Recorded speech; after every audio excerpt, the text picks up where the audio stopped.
Hello, I'm your tenebrous thought form, Murasaki Marley. Today we gather to discuss how to escape the world of mundanity and toil, breaking through the static rigidity and into a dynamic, lively space, a veritable fairy queendom, figuratively and perhaps literally.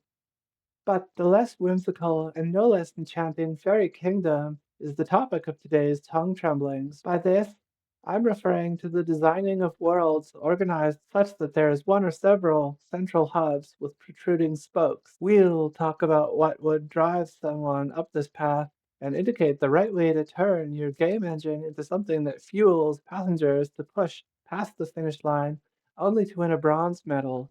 We can't all be doctors, as some have said to me previously. So, you've heard about the oft mocked notion that a location is akin to a character in its own right. Well, let us suspend things and entertain this notion, because I'd like to discuss the ways in which our location may spoke. Let's use Paper Mario as an anchor when discussing this, although there are many alternate Mario games that use something reflective of this method, such as Super Mario 64, but Paper Mario is more interesting to discuss.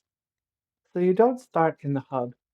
You start in a spoke at the beginning of Paper Mario, and while you may visit this place from time to time, it serves mainly as an introductory nub, in which you travel towards the central hub with the purpose of attending a party at the royal castle. And of course, the castle is absconded with alongside the princess, leaving a hole in the ground and the heart of your paper-thin protagonist. And while it is not very open to exploration at the beginning, prior to your entry into the castle, there is enough random inhabitants and small sections of town that you may briefly exist in to establish a vibe, which may then be gently upended by the incorrigible Koopa cohort. This is the extremely swift establishment across the majority of the franchise, but we don't care about that. There's not even any talk of Shy Guys. I'm bored. So, the hub now opens up a bit, and the exploration allows us to gather our wits and the lamest inventory objects. Here, I may light the accursed candle and wax lyrical about the benefits of such a design and how the forming of your game around this kind of restriction may build in a kind of self-enforcing story structure that helps to reduce design complexities while offering alluring arcs. Though there is generally only a subset of the location open at the beginning, the initial exploration of the space serves many purposes simultaneously. The initial impact of the characters and spaces help to introduce initial mechanics and characters while the initial breadcrumb is being sought. In this kind of design, there is plenty of opportunity to seed in foreshadowing of future events through interesting characters, odd non sequiturs, and unattainable intriguing objects.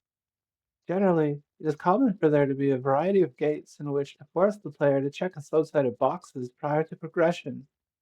A mixture of mainline and optional gates is useful to encourage exploration of the space and continued engagement with others. There are a variety of ways in which a gate may manifest. One of the most common is something like Paper Mario, is to have a foe that acts as a deterrent who must be bested to progress. Another common way of introducing a gate is to simply place an obstacle that requires something to continue. A gate, for instance. This could be a key for a door, an item for a being, a key for a being, an item on a switch, watering a plant, lighting a plant on fire, running an errand for a neighbor, playing hide and seek with a mole. There are endless varieties of ways in which you can set up a conditional gate and tie it to the surroundings in a way that makes sense and encourage exploration. Real talk. It's been a while since I've played this game.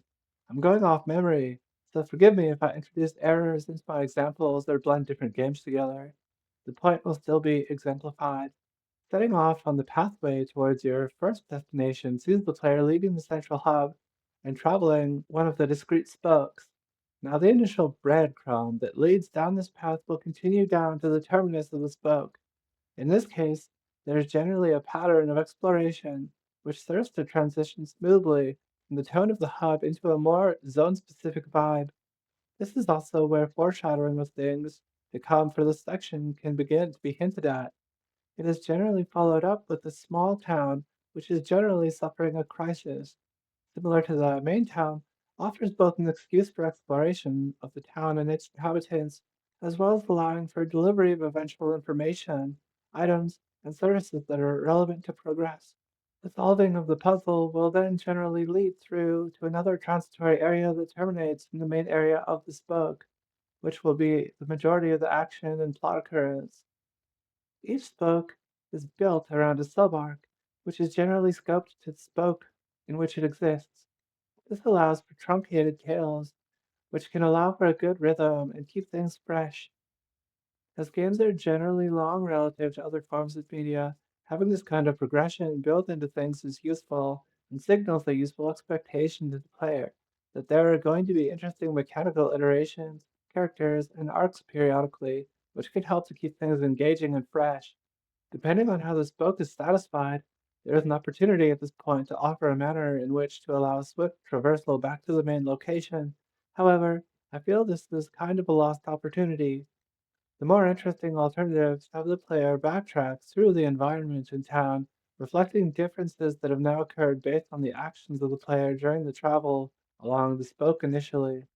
Done right, this can offer a nice way to keep things fresh while also acting as an acknowledgement of choices and reflecting progress as the result of actions. And as there is not often motivation in this kind of design to return to a visited spoke, this can be a fruitful way to bookend the arc prior to returning to the central hub.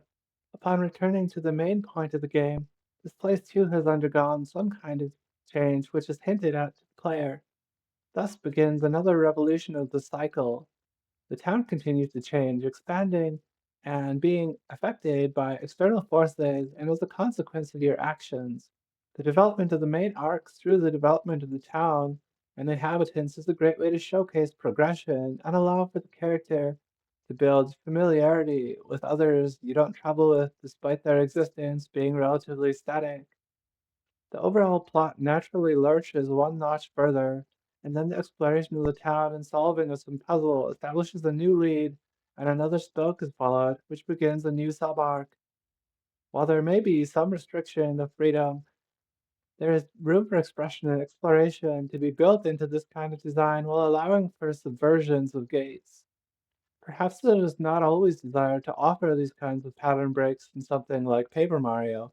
However, this kind of exploration reminds me of Metroidvania design, which are much less linear. The levels are gradually gated by mechanical, combative, or skill checks, and though these tend to offer sprawling areas which may not always build around one central hub, they tend to be a series of interconnected hubs with crawling spokes that connect with one another. And in this case, the storytelling is more suited to lean on modular and environmental ways to convey story instead of linking many story beats to gates, which follow something more predictable. But to return to the fairy kingdom, this kind of design is of course akin to somewhat discrete islands, which may be visited via boat. This isolation is such that they are fairly modular in a way, and the soft isolation that they exist in allows for natural chapters, which may provide helpful flow guidelines for both the developer and player.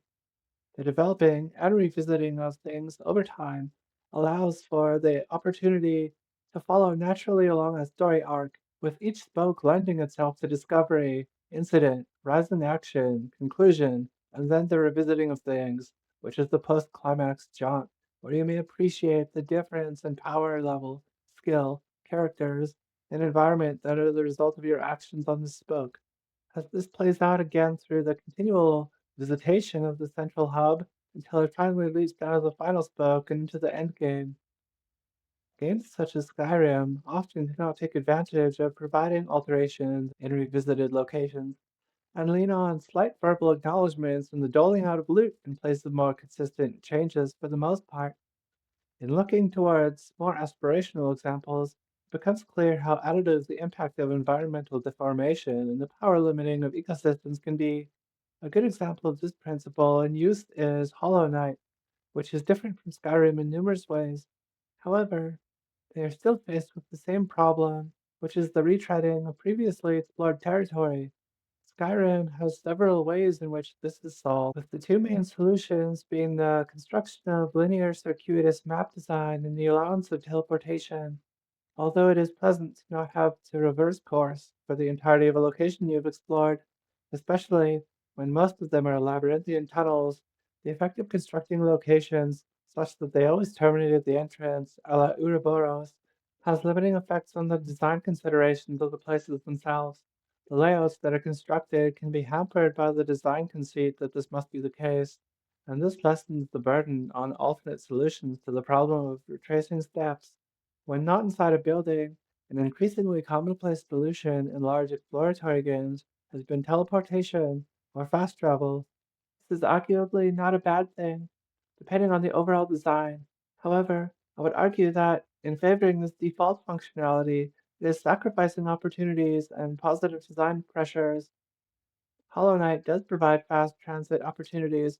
However, they are less accessible and numerous than Skyrim, which allows for the translocation when not engaged in combat and when in an external location. With Hollow Knight being a series of interconnected hubs, there's a nice balance of transportation between great distances with the encouragement to explore on foot. The continual discovery, distribution of access globally based on incremental ability gains, and alternation of world states at intervals allows for Hollow Knight to take advantage of the retreading of places to emphasize progression in both mechanical and player improvement, and opens up the space for more storytelling and pacing opportunities. The mechanical experience of exploration is also fun in itself, such that it is not vexing to explore areas that you have been before, and you are growing to know the areas as you explore them. It can also be noted that Hollow Knight does provide increasing interconnectivity between areas that are discovered as things continue to open up, continuing in the vein of Super Metroid and Castlevania. So I've outlined what I find valuable about the Fairy Kingdom design, but what about the less beneficial aspects? If the mere traversal mechanics in your games are not enjoyable in themselves, then it may pose a more difficult challenge. There are counterexamples of games with awful controls that rely on retreading games and still flourish. For example, the original Resident Evil 2 has poor controls and fixed camera angles that are used purposefully to enhance the experience and contribute to the overall foreboding vibe. The music is so amazing, but the original games in this series take advantage of the exploration of previously explored spaces by shaking things up with events, cues, and alterations that are additive to the experience. Nonetheless, this can be easier to account for in some games than in others. Another downfall of this design is the limitation of exploratory freedom and the embracing of more linear experiences. Skyrim uses scaling in order to provide a more balanced experience as you explore, which may take away from the ability of locations to be overly threatening or unique mechanically. This is in exchange for allowing for more freedom and less frustration in exploration of the world at the whim of the player. This can make things feel somewhat similar and reduce the opportunities for players to revisit previously unassailable locations, or now decimate previously challenging foes to the same extent relative to other games. As a counter to this kind of open world design, I would like to praise Atelier Firis. Again, this game also has a similarly open world for exploration, while having enemies that vary widely in power and tactics across the world. It is pleasant to be farming jellies and then be massacred by a griffin, Ice Demon Queen, or Chthonic one from the deep. The scattering of beings across the environments that are both organic, in a world where alchemy, demons, and griffins exist, and a mixture of difficulty across the many areas help to make things more interesting. This provides some risk and reward in scavenging for resources, pushing into more dangerous portions of a map, or using altered strategy to best an otherwise overwhelming adversary. It could be argued that Skyrim has some beings, such as giants and dragons, which may fulfill this purpose, but that is the exception rather than the rule overall for foe power distribution. The linearity of hub and spoke design can be a negative impact on the experience of the world. While I am generally more in favor of having dense spaces to engage with, it is not always going to serve all games to conform to the same rhythm. When implemented inappropriately, it can stunt the feeling of progression rather than emphasize it. The repeated returning to a central locus and the more rigid rhythmic pattern of arcs can come to be perturbing. I would argue that when done correctly, it blends into the background by taking into account the length, metering accessibility of passage in many ways, and providing multiple reasons to engage with the space as an end rather than a means. This can be turned into a benefit. Atelier Firis shines in this respect. There are many systems that operate to feed into one another. Resources are gained through scavenging, fighting, and alchemy. These things all contribute towards the gaining of experience in different ways. There is standard combat experience that emphasizes alchemy. Story progression, scavenged items, and alchemy knowledge work together to intermittently inspire additional alchemical ideas. The continual production of improved alchemical items and new and iterative creations. These things feed back into the facilitation of exploration, combat, and story progression in kind. The way that these systems are all interconnected and distributed allow for whatever current pursuit to be accomplished by a dynamic subset of fuzzy goals that help to translate the experience from a passing through of a location to a more mindful participation in it. And of course, you can still speed through it on a broom or obligatory eventual airship, but there's numerous fluctuating incentives to engage in the environment across the entire duration of the game. I hope that you found this interesting. I am kind of exploring ways to alter what I'm doing, and I'd appreciate any feedback and comments. Is there something you liked or disliked? What would this ideally be in your mind?